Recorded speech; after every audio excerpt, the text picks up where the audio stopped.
Buenas noches, bienvenidos a una clase más del curso. Habíamos quedado pendientes la clase anterior con los arreglos, entonces en esa clase hablaremos de ellos y realizaremos un programa. Luego de eso nos quedaremos con teoría acerca de las excepciones y nos introduciremos a la programación orientada a objetos, con un ejercicio básico del uso de clases y el polimorfismo, sobrecarga de método. Espero la tarea les haya ayudado a leer un poco sobre los conceptos básicos de la programación orientada a objetos. También avisarles que el ganador de la camisa por haber obtenido la mayor nota en el examen teórico es nuestro compañero Fernando Santamaría, así que felicidades para él. Empezaré a compartir pantalla para dar inicio a la clase y conocer ya lo que en realidad se basa el lenguaje Java, que es la programación orientada a objetos. Regálenme un momento y vamos a empezar con la clase.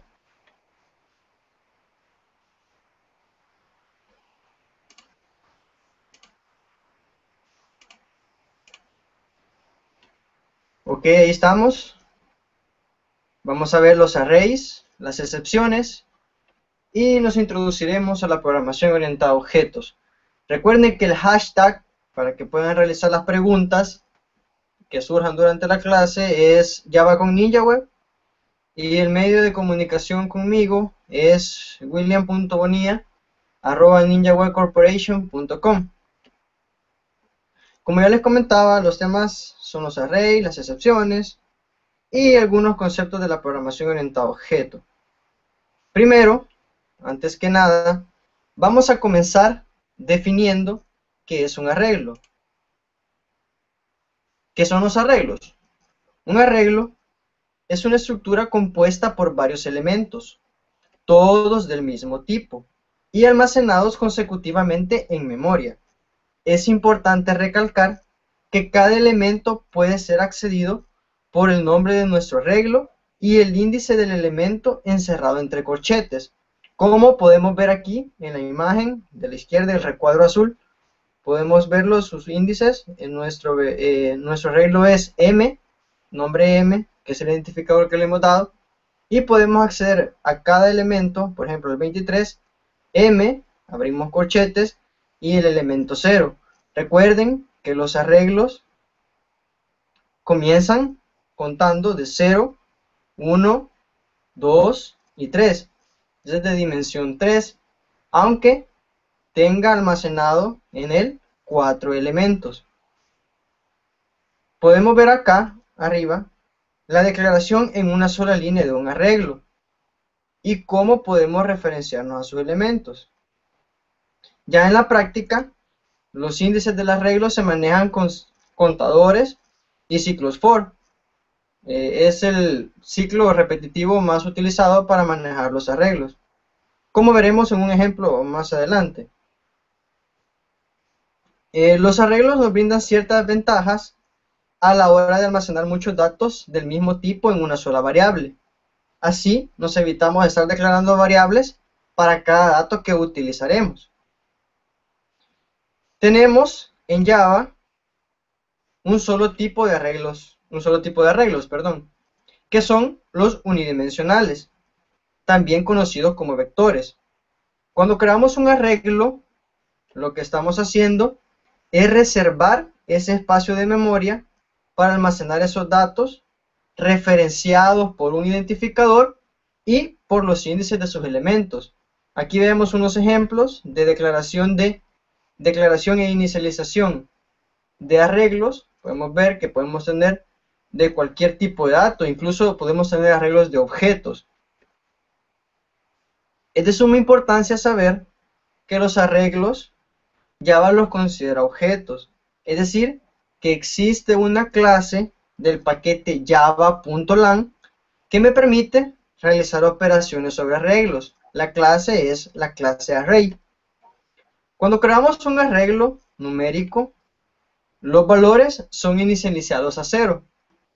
Si son objetos, son inicializados a nulo o a null. Y si son caracteres, se inicializan al carácter /0, que representa el carácter nulo. Existen también en la clasificación de los arreglos multidimensionales. Sin embargo, Java no lo soporta. Lo que se hace para trabajar con estos arreglos es declarar un vector de vectores. ¿Cómo es esto? Es decir, crear un arreglo dimensional que contenga como elementos a otros arreglos. Esto nos permite cierta flexibilidad a la hora de usarlos.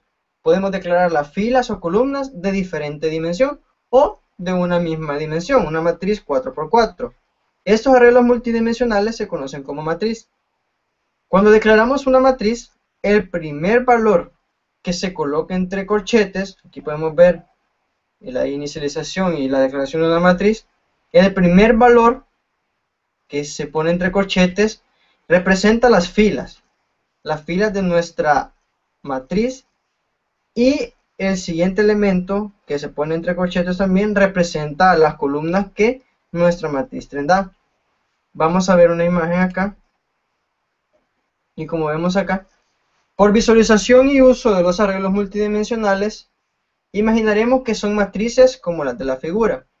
Podemos a esta llamarla una matriz A, esta también una matriz B, y al combinarlas nos va a dar, vemos que tiene de índice el elemento de fila 0, 1, 2, 3.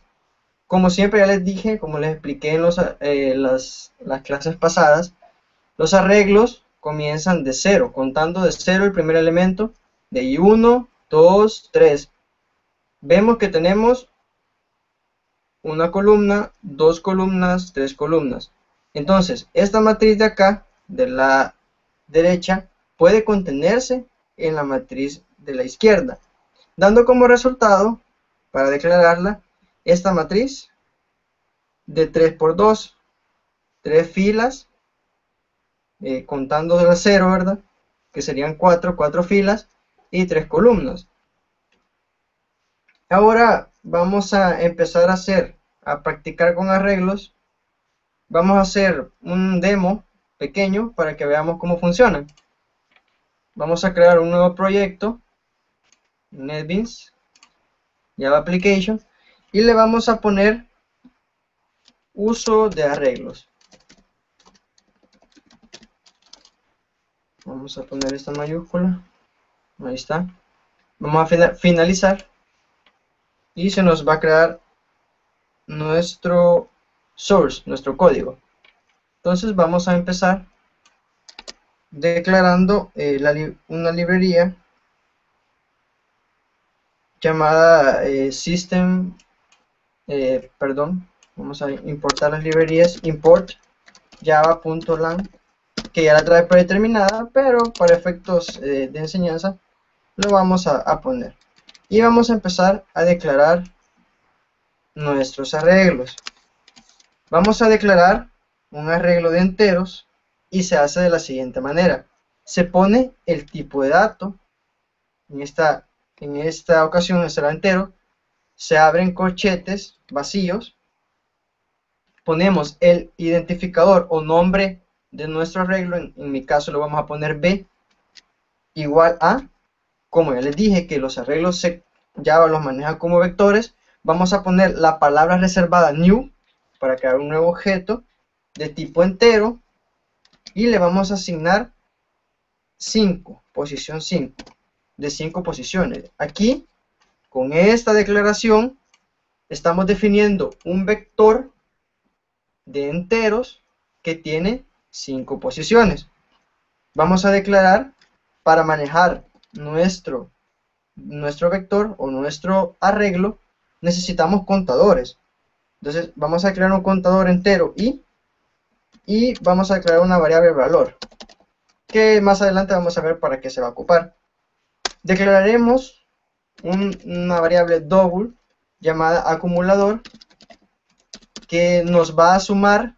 Vamos a hacer esta pequeña aplicación, va a ser que todos los elementos del vector se puedan sumar y van a ser leídos por consola.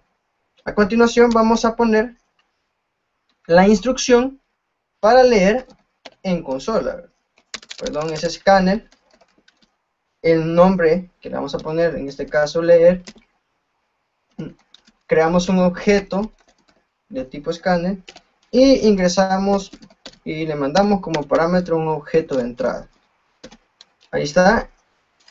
Vamos a importar la clase. Como aquí ven, Java nos ayuda a importar. Si no hemos importado la clase, vamos a importar java.util y ahí está, ya se nos arregló. Ahora vamos a realizar la lectura de los 5 valores y vamos a empezar con un ciclo for, porque acuérdense que los vectores se manejan con ciclos repetitivos. Entonces vamos a hacerlo con un ciclo for, porque nos facilita la lectura, ¿verdad?, de cada valor. Vamos a hacer un ciclo for desde que i igual a 0 hasta i menor o igual que b.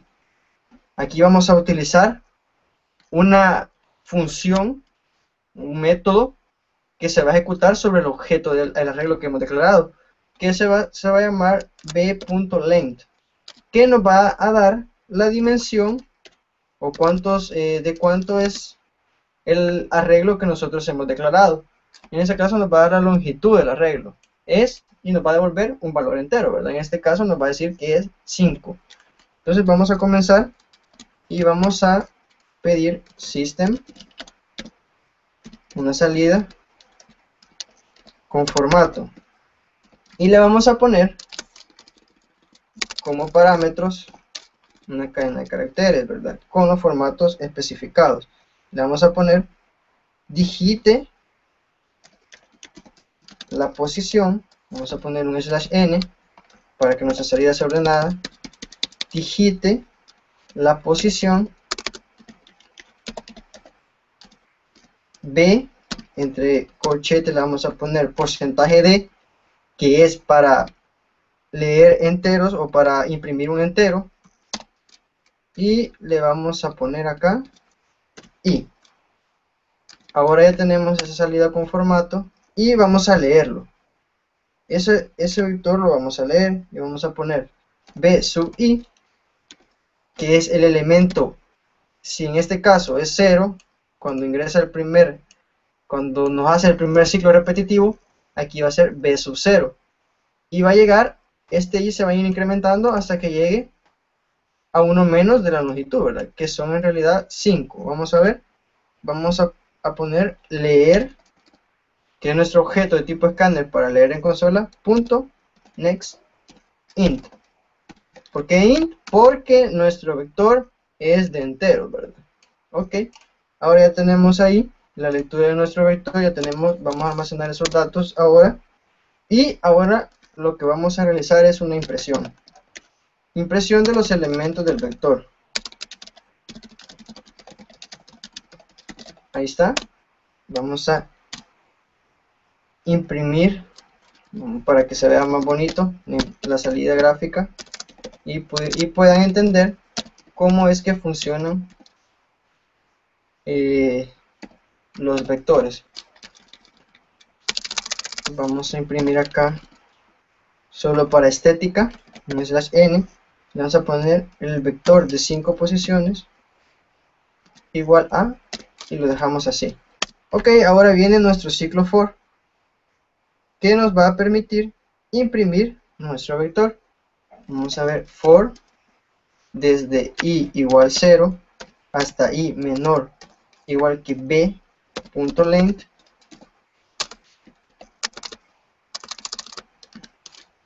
Ahí está. Le vamos a poner i más más. Abrimos llaves y dentro de él vamos a acumular los valores para sacar el promedio.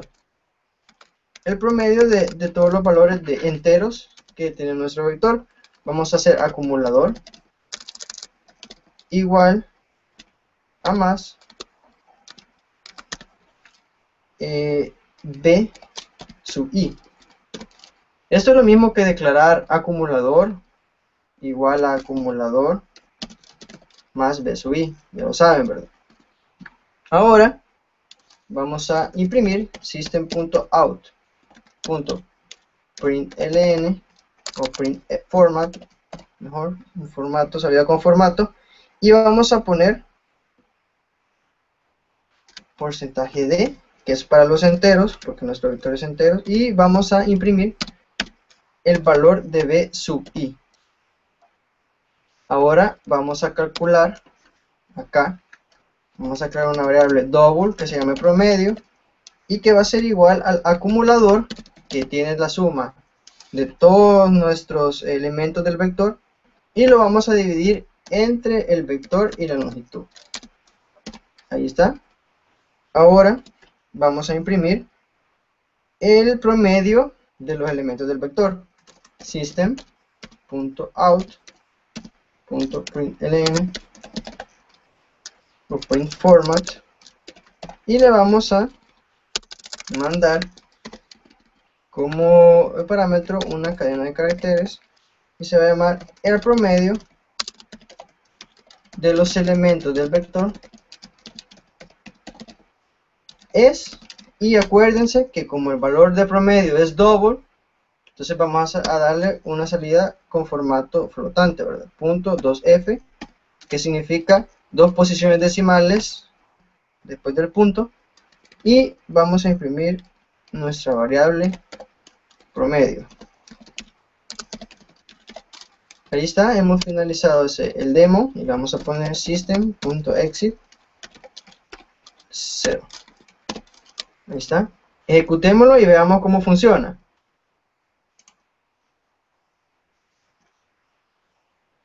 Veamos ahí, nos dice digite la posición b sub 0.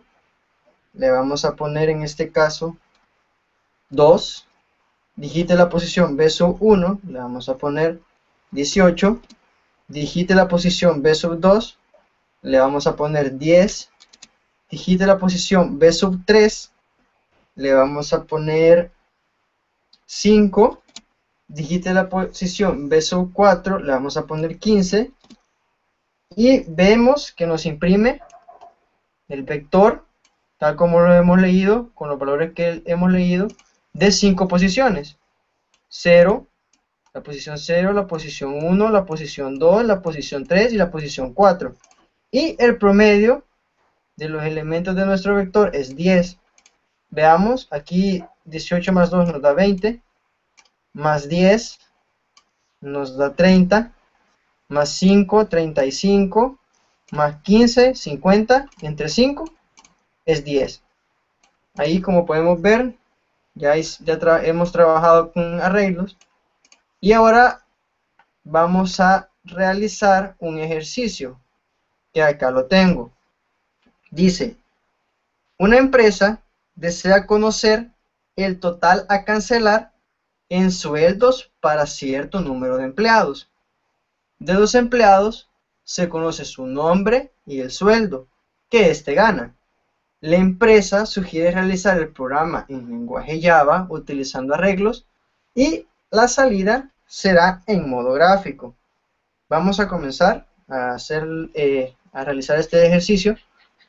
Vamos a declarar un nuevo proyecto. Vamos a cerrar crear un nuevo proyecto. Le vamos a poner ejercicio empresa. Vamos a darle finalizar. Y se nos va a crear nuestro main, nuestra clase llamada el mismo nombre de nuestro proyecto, ejercicio empresa. ¿Cómo nos dice? Que debe de almacenar los nombres de los empleados, que dice que se conoce su nombre. Entonces no vamos a estar declarando nombre 1, nombre 2, nombre 3. No vamos a declarar este montón de variables. Para esto funcionan los arreglos. Ahora venimos y vamos a hacer un arreglo de string, es decir, un arreglo de objetos de tipo string. ¿Cómo se declara? Vamos a ver, string, vamos a abrir los corchetes, el identificador que le vamos a dar, nombres, igual a un nuevo objeto string, y le vamos a poner, en este caso, le vamos a poner de posición 2, para efectos ilustrativos y que ustedes puedan ver que en realidad funciona. Ya luego ustedes pueden hacerlo, que lea el número de empleados y inicialice los vectores a ese número de empleados que ustedes le van a pedir a la persona o al usuario que ingrese, ¿verdad? Entonces vamos a ahora a declarar dos constantes que nos servirán, bueno, dos variables enteras que nos servirán como contadores para nuestro ciclo for, int y k. Vamos a declarar también, como el ejercicio nos dice, que también se nos da el sueldo. Entonces, si se nos da el sueldo, no vamos a estar declarando sueldo 1, sueldo 2, vamos a declarar un arreglo de sueldos, que va a ser de tipo double. Le vamos a poner double, lo corrimos los corchetes sin nada dentro, vamos a poner sueldos igual a un nuevo arreglo de tipo double y de dos posiciones. Recuerden que debe de concordar con el número de empleados que queremos calcularle el sueldo, ¿verdad? O la suma total de todos los sueldos de la empresa. Vamos a tener un acumulador double para sumar todos esos sueldos, que es lo que al final nos pide. Le vamos a poner acumulador igual a 0. Ahora vamos a trabajar, lo vamos a hacer en formato gráfico. Entonces necesitamos aplicar aquí los métodos de string.format. Ya los vamos a ver cómo se hace, para darle formato a una salida o darle formato para que se presente en nuestros GOptionPane, que son nuestros mensajes de diálogo. Vamos a comenzar con i igual 0, para i igual 0, para i menor que nombres, punto, la longitud de los nombres, y le vamos a poner i más más. Ahora vamos a darle el formato a la salida. Le vamos a poner un objeto de tipo string, le vamos a salida, y le vamos a dar formato string.format, ahí está, y le vamos a dar formato. Acá podemos declarar así como las salidas en consola formateadas también, ¿verdad? Entonces le vamos a dar un /n y le vamos a poner digite el nombre del empleado,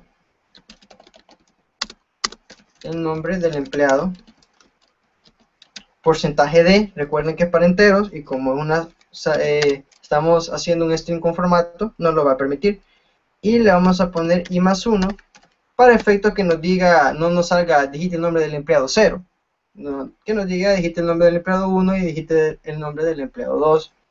Ahora ya tenemos eso y vamos a leer y le vamos a poner nombres sub i igual a GOptionPane.show input dialog, que nos permitirá leer un cuadro de diálogo para lectura, y le vamos a poner nuestra salida con formato llamada sal. Entonces le vamos a mandar como parámetro nuestra salida con formato llamada sal. Ok, entonces ya lo tenemos ahí.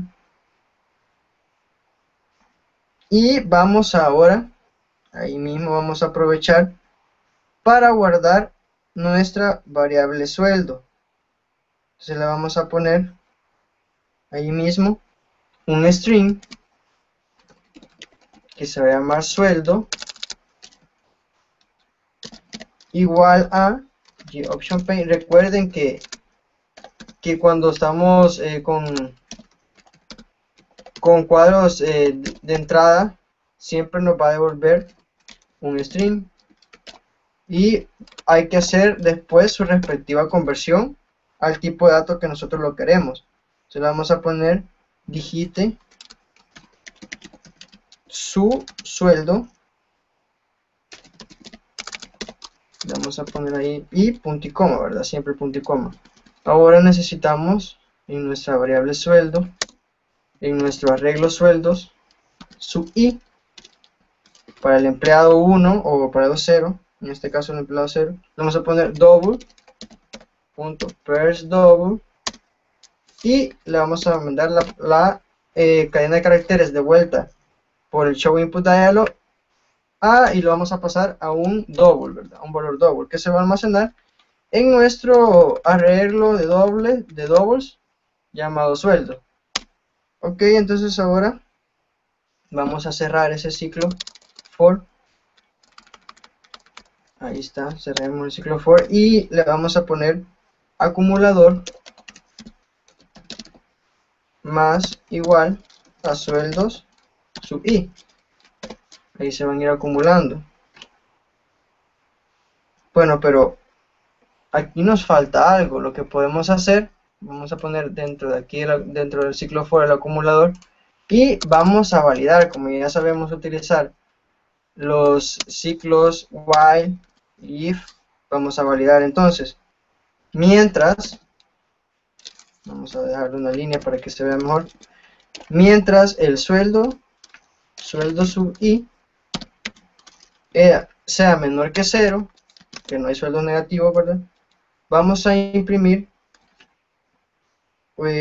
un string y le vamos a poner s y le vamos a poner GOptionPane.show input dialog para que vuelva a leer nuestra variable sueldo.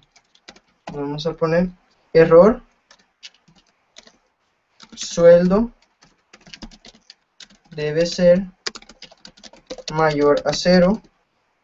Vamos a poner un /n, un salto de línea, y le vamos a poner intente de nuevo. Y le vamos a poner 2 puntos. Y el punto y coma, recuerden siempre ponerlo después de las instrucciones. Ahora viene sueldos sub i, volver a la lectura. Vamos a poner double.firstDouble y le vamos a mandar la cadena S, que será devuelta por el error, ¿verdad? Por este mensaje de error, y que nos va a permitir volver a leer el sueldo. Entonces, el acumulador debe de ir dentro del for, porque si no, no se van a ir acumulando nuestro sueldo, ¿verdad? Entonces, ahí vamos a ponerlo. Ahora vamos a crear la salida en modo gráfico. Entonces, vamos a declarar otro ciclo for, pero a esa vamos a trabajar con el contador k. Mientras k igual a 0, k menor o igual que los nombres .len, y le vamos a poner k más. Abrimos llaves y declaramos un objeto de tipo string llamado salida, y le vamos a dar el formato string.format para la salida, y le vamos a mandar como parámetros el string formateado. Entonces le vamos a poner sueldo del empleado porcentaje s, que es para string o para cadenas de caracteres, es 2 puntos, y el porcentaje .2f, porque es un arreglo de tipo flotante. Entonces ahora le vamos a mandar nombre sub k y sueldos sub k, para que nos imprima el sueldo de cada empleado y de cada, el nombre y el sueldo de cada empleado, perdón. Ahora vamos a imprimir esa salida en formato gráfico. Vamos a poner GOptionPane show message dialog, porque en este caso no vamos a realizar una lectura, sino que un mensaje de diálogo, y le vamos a mandar el string salida. Recuerden que el show message dialog lleva un parámetro nulo, que es para que salga en medio de nuestra pantalla. Ahora ya terminamos y vamos a imprimir el total de los sueldos, que es lo que en realidad nos pide nuestro programa. Entonces vamos a poner GOptionPane.show message dialog, mensaje de diálogo, recuerden, null siempre, y le vamos a mandar el total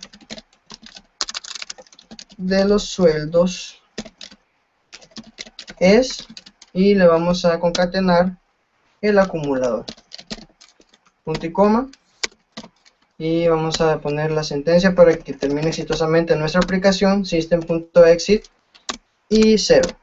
Ok, entonces ya terminamos, ya lo tenemos hecho, y vamos a ver cómo funciona. Lo ejecutamos y ahí nos muestra: digite el nombre del empleado 1 En este caso el ejemplo nos dice Julio Rodríguez. Vamos a poner Julio Rodríguez. Le damos a aceptar. Digite su sueldo, que son 930.20.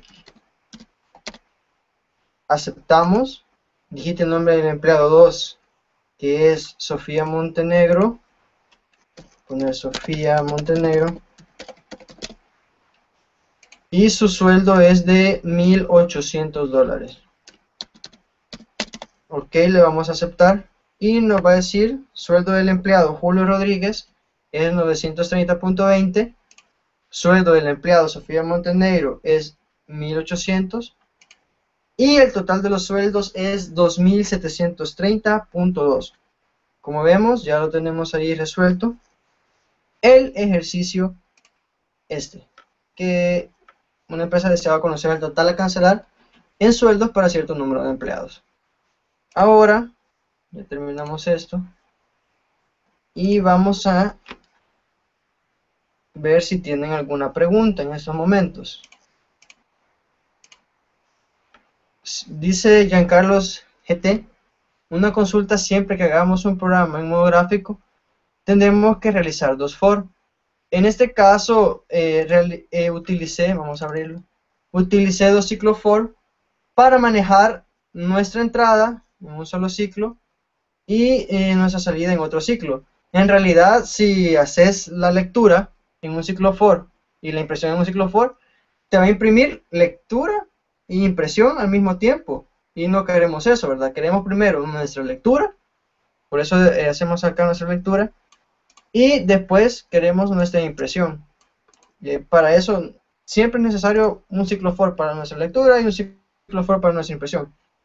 Es más estético. Vamos a ver si tienen otra pregunta.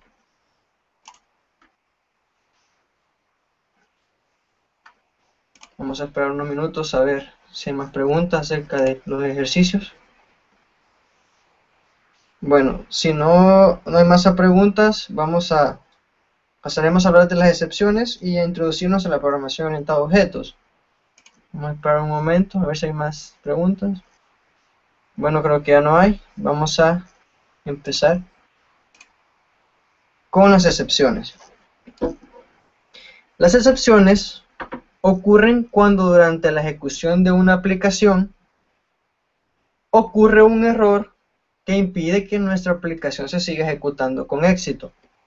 Podemos poner como ejemplo al dividir por 0, o también cuando queramos conectar una base de datos y no se haya realizado dicha conexión. Las excepciones son objetos de la subclase throwable. Por ejemplo, el paquete java.io define una excepción general para la entrada y salida de datos llamada IOException. Estas excepciones las vamos a ver en la siguiente clase cuando ya empecemos a utilizar el lectura y escritura en ficheros. Para capturar una excepción, lo primero que tenemos que hacer, vamos a ver, es poner a prueba el bloque de código que podría lanzarnos una excepción con la palabra reservada try. Aquí lo podemos ver. Try, que significa probar o poner a prueba. Luego de eso, manejarla con un bloque catch que nos va a capturar, que eso significa catch en inglés, que nos va a capturar la excepción que pueda lanzar el bloque que ha sido puesto a prueba. Al final, tenemos la cláusula finally, que no es obligatorio utilizarla. Es el uso de las excepciones. Bueno, vamos a explicar la cláusula finally antes de todo.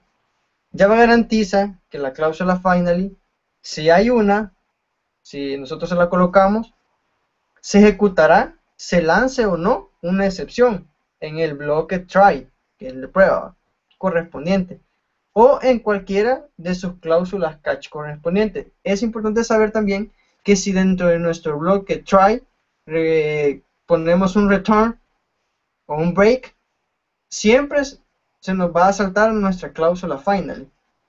Eso es, podríamos declarar dentro de la cláusula final ciertas instrucciones, pero no es de buena programación o de buen programador escribir dentro de las cláusulas catch código, ¿verdad? Entonces no, ahí solo vamos a manejar nuestra instrucción como un mensaje, que es lo más común, que usualmente se ocupa. Ahora, el uso de estas excepciones hace que nuestras aplicaciones sean más robustas y no se detengan. Es útil saber también que existe la posibilidad de no capturar una excepción. Esto se hace colocando después de la clase o de la declaración del main la palabra reservada throws. Esto lo vamos a ver en la siguiente clase. Ahora nos introduciremos a los conceptos más importantes de la programación orientada a objetos. ¿Qué es la programación orientada a objetos? Y es uno de los paradigmas de nuestros tiempos. Un paradigma es una forma nueva de ver las cosas, una forma nueva de pensar. Debemos saber todos estos conceptos para decir que somos un desarrollador Java, ¿verdad? Vamos a empezar. Empezaremos conociendo qué es un objeto. Un objeto es una colección de información obtenida a partir de un proceso de abstracción. La abstracción de este proceso de abstracción será de objetos del mundo real, que se relacionan con cierta funcionalidad. En síntesis, un objeto que se compone de datos que describen ese objeto y las operaciones que se pueden ejecutar sobre ese objeto. Eso es, en realidad, la base de un objeto, o sea, lo que trata un objeto o el concepto básico de un objeto. Tenemos el ejemplo de un objeto de tipo auto, que de él conocemos su color, su número de llantas, su número de puertas, su marca y su modelo. Además sabemos que tiene ciertas funcionalidades que puede realizar, ¿verdad? Puede aumentar su velocidad, puede disminuirla y puede hacer un cambio de llanta y puede tener muchas más. Este proceso que hemos visto es el proceso de abstracción.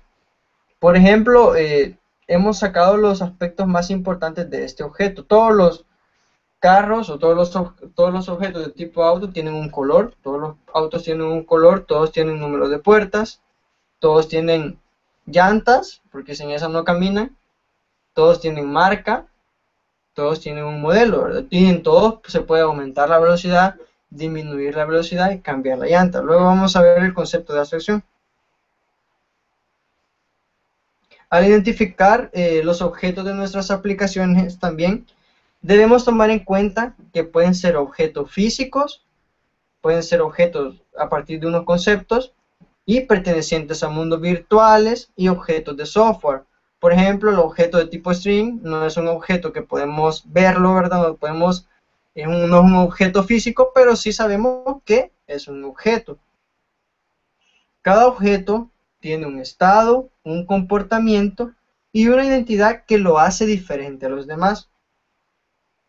Para declarar un objeto de cualquier clase en Java, se escribe el nombre de la clase, aquí podemos ver la instrucción, el nombre de la clase, el nombre o el identificador que le vamos a dar al objeto, igual a la palabra reservada new, que es para crear un nuevo objeto de la clase que estamos referenciando, o de la clase que se requiera. Los objetos interactúan entre sí por medio de mensajes, que son los métodos que podemos invocar sobre ellos. Ahora que ya sabemos lo que es un objeto, ahora veamos a la entidad, que los almacena, que es una clase. La clase es un tipo de dato definido por el programador, o sea que nosotros lo vamos a definir, el cual se obtiene de conocer los objetos que interactúan en nuestra aplicación. Son un conjunto de objetos que comparten una estructura y comportamientos comunes. Java está basado 100% en clases, como ya hemos visto. Es decir, que todas las aplicaciones que antes hemos realizado se componen de muchos objetos instanciados a partir de clases de los diferentes paquetes que ya estudiamos. Tenemos en la imagen la ilustración sobre cómo una clase instancia objetos del mismo tipo. Se puede decir que al declarar una clase estamos abstrayendo, un proceso de abstracción, las características de ciertos objetos en una sola entidad. Como vemos, la clase auto, podemos instanciar diferentes objetos de esa clase, ¿verdad? Vemos aquí un auto Golf de la marca Volkswagen, color gris y de un cierto número de matrícula. Entonces, la clase nos obliga, perdón, a definir objetos, es como una plantilla para nuestras definiciones de objetos. Un objeto de tipo auto debe de tener una matrícula, según esta clase, ¿verdad? Debe tener una matrícula, un color, una marca y un modelo. Y todos los objetos instanciados a partir de esta clase deben de poder acelerar, frenar y ver su modelo, o conocer el modelo. Vemos aquí también un Toyota Corolla, un Ferrari, un Enzo, que es modelo Enzo, color azul y color rojo. Entonces cada objeto es diferente, debe de tener una identidad, ¿verdad? Debe ser único en nuestra aplicación. Ahora conoceremos las técnicas de la programación orientada a objetos, perdón. Tenemos la abstracción, que es el proceso de aislar los componentes fundamentales de un fenómeno, aislar componentes fundamentales de un objeto para conservar sus rasgos relevantes, definiendo así sus características más importantes y sus relaciones con el resto de los objetos. La abstracción comprende el hecho de conocer la funcionalidad de los objetos. Por ejemplo, un reloj, la funcionalidad principal es darnos la hora. Sin embargo, ese reloj tiene características que pueden ser diferentes. Por ejemplo, un color, el largo de su brazalete, si tenemos aguja secundera o no. Sin embargo, la abstracción no se limita a las funcionales. Nos importa qué hace, no cómo lo hace. En este caso, una programación orientada a objetos. Es como un ejemplo que siempre lo he escuchado de varios programadores. Es que una vez una niña con su padre iban caminando por la calle y siempre que pasaban cerca de un edificio le preguntaba, papá, ¿qué es eso? Él siempre le decía, es un edificio. Entonces al siguiente día volvían a pasar por el mismo lugar y veía ahora un edificio de 2 pisos. Entonces le decía, papá, ¿qué es eso? Es un edificio, hija. Volvían a pasar el siguiente día y ya no le preguntó. Y el papá se extrañó y le preguntó, ¿qué es ahora eso? Ahora el edificio era de 3 plantas. Entonces le dijo la niña, es un edificio. Entonces ahí ya no nos importa cuántas plantas tenía el edificio. A partir de 2 plantas, la niña ya sabía que se trataba de un edificio. No importando si tuviera 8 plantas, 9 plantas, ahí había aplicado el proceso de abstracción. Otra técnica es el encapsulamiento y la ocultación de datos, que es la reunión en una estructura de todos los elementos en un nivel de abstracción que se consideran parte de una misma entidad. La encapsulación oculta lo que hace un objeto de lo que hacen otros objetos. Por eso se le llama también ocultación de datos. El declarar clases es un proceso de encapsulamiento y ocultación de datos, porque almacenamos ciertos atributos y características de ciertos objetos, ¿verdad? Vamos a ver ahora la herencia. La herencia es una técnica que nos permite generalizar ciertas características y comportamientos comunes en una sola clase llamada superclase. La herencia nos ayuda a realizar un proceso de abstracción más. Para la herencia, los objetos se organizan en jerarquías. Por ejemplo, los mamíferos, los anfibios, los insectos y las aves o pájaros son animales. Al generalizar de esta manera, los objetos, podemos decir que estamos aplicando la herencia. La clase de la cual heredan las demás clases es conocida como superclase o clase padre, en este caso la clase animal. Y las que heredan, que son la mamífero, anfibio, insecto y pájaro, son conocidas como subclases o clases hijas. Cada clase derivada hereda las características, atributos y operaciones de la clase base y además agrega sus propias características. Java admite solo la herencia simple, es decir, que una clase puede heredar, solamente de una clase. No una clase puede heredar de dos clases, solo admite de una clase. Ahora vamos a ver el polimorfismo. El polimorfismo quizás es una de las técnicas más importantes junto con la reutilización de código.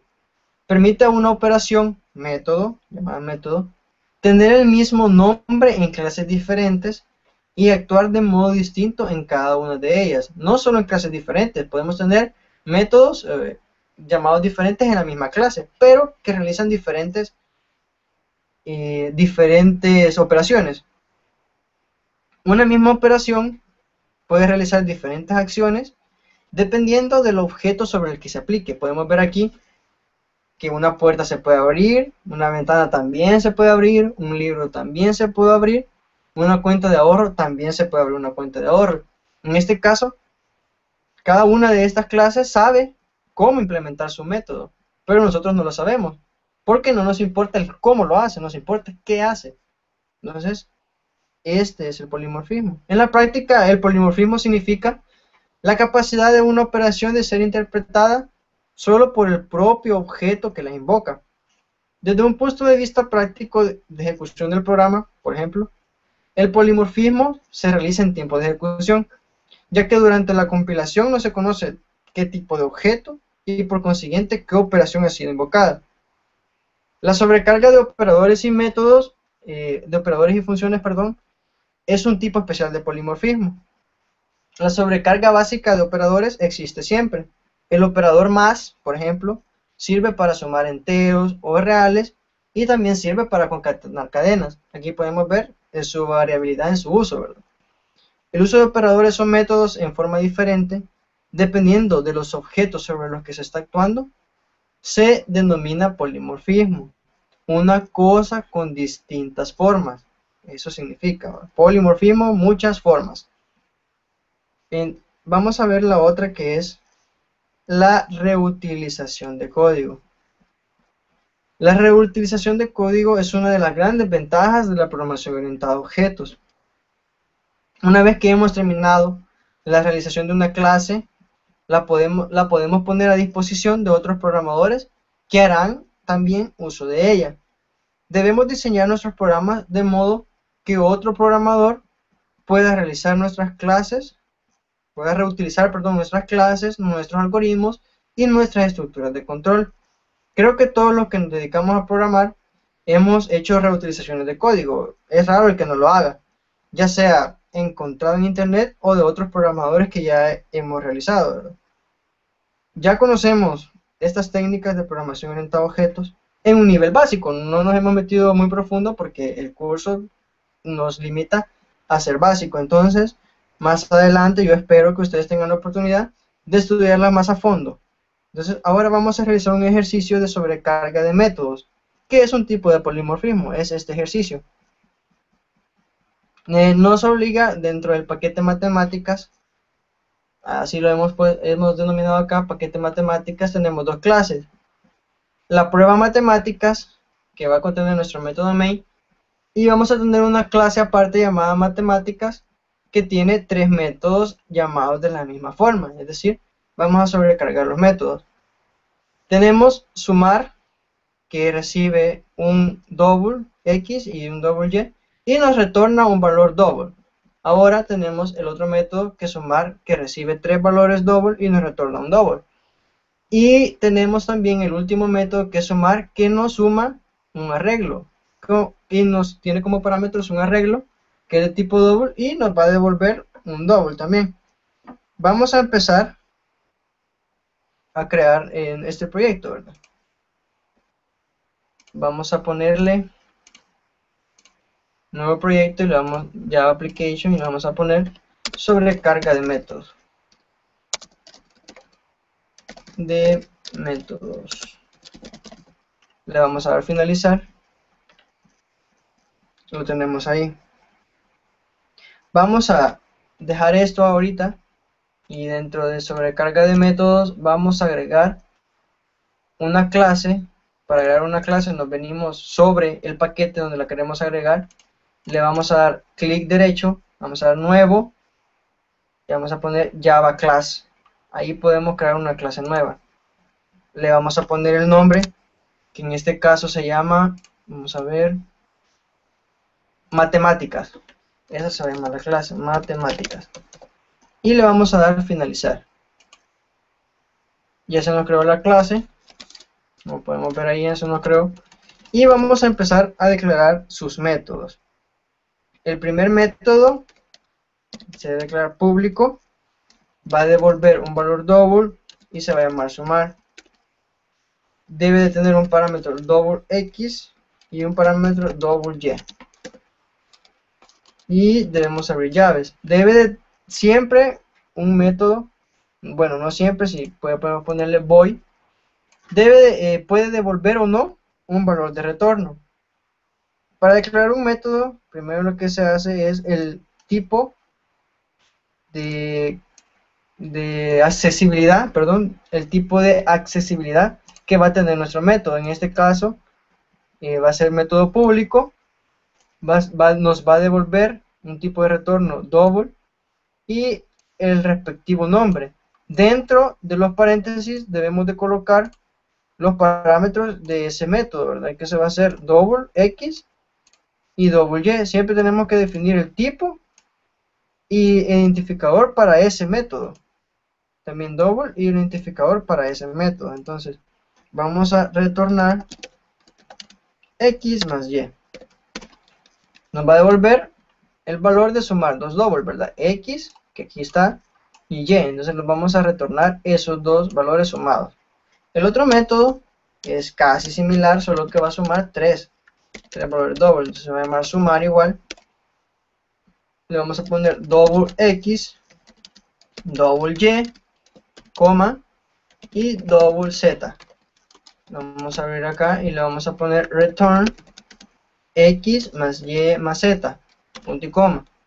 Ahí está, ya hemos creado nuestro segundo método. Vamos a declararlo el tercer método público.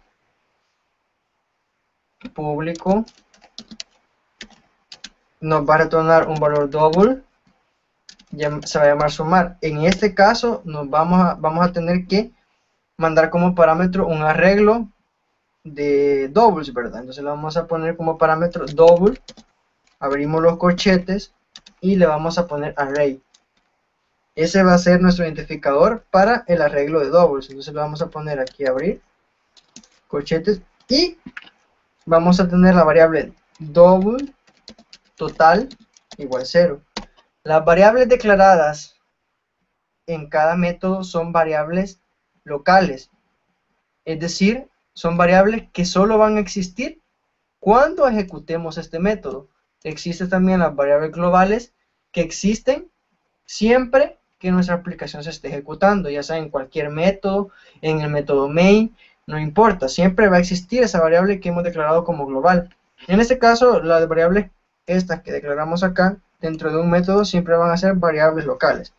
Tenemos como para recorrer o para sumar un valor double, vamos a hacer un ciclo for int, vamos a declarar ahí, se puede declarar también int i igual 0 hasta i menor igual que el array, que es el identificador, hasta la longitud, y le vamos a incrementar en 1 el contador.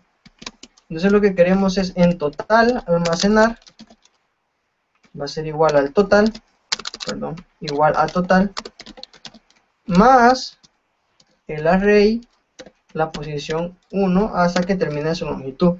Depende de la longitud que vamos a darle en el método main. Y vamos a retornar el total, porque nos debe de retornar un valor double. Y como aquí está definido que debe retornar un valor double, debe de retornar un valor double por obligación, ¿verdad? Entonces guardamos esta clase. Y vámonos a nuestro main. En este caso yo le puse sobrecarga de métodos, aunque aquí nos decía que le pusiéramos prueba matemática, pero eso no influye mucho. Vamos a ver cómo funciona.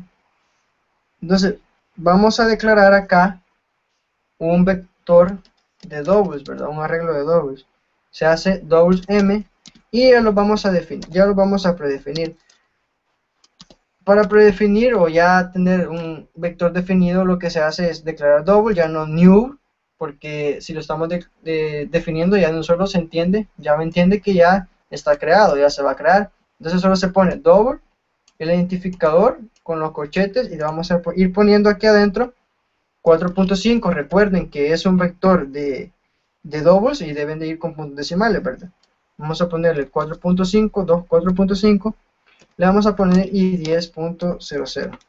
Vamos a tener un vector double llamado m de 3 posiciones, perdón. 1, 2 y 3. Ahora lo que vamos a hacer es, vamos a tener double, y donde vamos a almacenar lo que nos van a devolver los métodos que vamos a implementar. Le vamos a poner valor 1, valor 2 y valor 3. Porque todos los métodos declarados en nuestra clase de matemáticas nos devuelven un double, ¿verdad? Debemos de tener en cuenta que cada vez que ejecutamos un método y devuelve algo, debemos tener en nuestro main o en nuestra clase que va a ejecutar esos métodos una variable para almacenar el valor de retorno que ese método nos dará. Entonces vamos a declarar ahora un método de un objeto de tipo matemáticas, que es de la clase matemática, para poder ejecutarle todos los métodos que hemos creado. Entonces se va a llamar matemáticas, que es el nombre de la clase, y le vamos a poner m igual a, perdón, m ya no, porque ya lo estamos utilizando como un identificador para la matriz. Entonces le vamos a poner p igual a nuevo matemáticas, nuevo objeto de tipo matemáticas, abrimos paréntesis y le damos punto y coma. Ahí ya se nos creó un nuevo objeto de tipo matemáticas que nos servirá para ejecutar los métodos que ya hemos declarado ahí, ¿verdad? Entonces vamos a obtener el valor 1, que va a ser igual a p, y ejecutamos el operador punto para ejecutar métodos, punto, y aquí vamos a ejecutar, ahí sumar, double x y double y, como ya vemos ya nos aparece, y le vamos a mandar como parámetro el 9 y 2. Vamos a mandarle un 9 y un 2. Entonces nos debe de devolver, vamos a poner system.out, vamos a imprimir en consola, println, y le vamos a poner la suma de 9 y 2 es 2 puntos, y le vamos a poner más valor 1. Ahí está, lo tenemos ya almacenado en la variable valor 1, el valor que nos va a devolver el método sumar con dos parámetros. ¿Cómo Java reconoce qué método es? Es porque vamos a ver que admite dos parámetros. Entonces va a ejecutar este método por eso, porque tiene dos parámetros. Y si vamos a ejecutar ahora el de la matriz. Vamos a ver la suma de los valores de la matriz. Vamos a poner valor 2 va a ser igual a p, nuestro objeto tipo p que nos sirve para ejecutar métodos, punto. Vamos a poner sumar y vamos a mandar el arreglo m. Ahí está, el identificador m. Aquí está. Y le vamos a decir, vamos a imprimir ese valor que ya nos devolvió. System.out.println, y le vamos a poner la suma de los elementos del vector es, y le vamos a concatenar el valor 2. Ahí está, ya lo tenemos. Y tenemos ese valor ya impreso en consola. y vamos ahora con el valor 3. Valor 3 va a ser igual a p.sumar y vamos a ocupar el de 3 y le vamos a mandar el valor 1, el valor 2 y le vamos a mandar 10, un número cualquiera, vamos a ver el valor 10. Entonces ahora venimos y vamos a imprimir system.out.println, que imprime la siguiente línea, y le vamos a poner la suma del valor 1, valor 2 más 10 es, y le vamos a poner acá, le vamos a concatenar el valor 3. Println, perdón, me falta una n aquí, println, y hemos terminado el programa. Nos vamos a poner system.exit, perdón, y 0. Vamos a ejecutarlo y vamos a ver cómo va a trabajar. Ahí vemos que nos dice la suma de 9 y 2 es 11, efectivamente 9 y 2 es 11. La suma de los elementos del vector es 19, veamos si es 19, a ver si es cierto. Tenemos 4.5 más 4.5 más 10, 4.5 más 4.5 es 9, más 10, efectivamente nos da 19, ¿verdad? Ahí lo vemos. Y dice, la suma del valor 1 y el valor 2 más 10 es 40, veamos. 19 más 11 es 30, más 10, efectivamente es 40. Entonces, hemos terminado ya nuestra clase. Espero hayan estado pendientes y espero los ejercicios de la clase les hayan servido para entender un poco más sobre el polimorfismo, y luego ya vamos a dedicarnos a trabajar con clase, ¿verdad? La próxima clase vamos a ver la lectura y escritura de ficheros, que lo vamos a hacer de un método main, pero que vamos a tener que utilizar las excepciones. Ya en eso vamos a utilizar las excepciones. Las clases y los métodos lo vamos a ocupar ya cuando veamos la clase swing, que es para interfaz gráfica de escritorio, y cuando ya empecemos con conexiones a base de datos, a realizar nuestra primera aplicación con conexión a base de datos. Vamos a ver si hay alguna pregunta. Dice, hola William, Alex Arqueta pregunta, ¿podría recuperar algunas de las funciones más comunes o más importantes para la conversión de datos? En la clase pasada les puse el link para que puedan ver en la API de Java. No me recuerdo muy bien el link, pero yo te lo voy a pasar, Alex Argueta, para que puedas consultar ahí las funciones o comunes que tienen para la conversión de datos en las clases string, si es eso a lo que te refieres. Nos dicen que factible sería usar una herencia múltiple. Pues fíjate que no es factible usar una herencia múltiple. Por ejemplo, tenemos que podríamos decir el objeto de tipo mamífero, y que es delfín, que es el objeto delfín, un animal delfín, que puede ser mamífero y puede ser un pez. Entonces no puede heredar de las dos cosas, ¿verdad? Entonces eso nos causa ciertos problemas, por eso Java no la acepta. Por algo ha de ser, ¿verdad? Entonces veamos si hay más preguntas.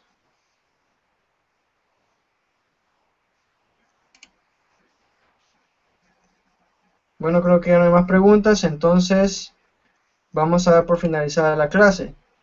Gracias por estar pendientes. Gracias por estar pendientes del curso. Espero tengan una buena noche.